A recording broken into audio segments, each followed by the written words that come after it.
এক লোক নৌকায় চড়ে নদী পার হচ্ছে। এমন সময় সেই লোকটি নৌকার মাঝিকে প্রশ্ন করলো, ভাই তুমি যে নদীর মধ্যে নৌকা চালাও, তোমার কি ভয় করে না?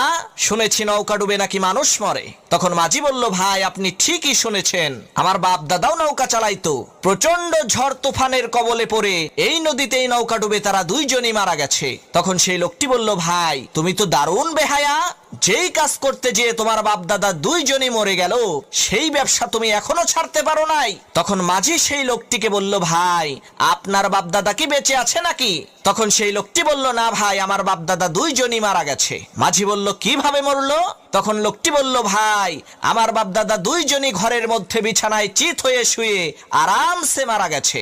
তখন মাঝি বলল, ভাই আপনার বাপ দাদা যেই ঘরটিতে থাকতো সেই ঘরটি কি এখন খালি পড়ে আছে নাকি? তখন সেই লোকটি মাঝিকে বলল, কি বোকার মতো কথা বলেন, খালি পড়ে থাকবে কেন? সেই ঘরে তো এখন আমি থাকি।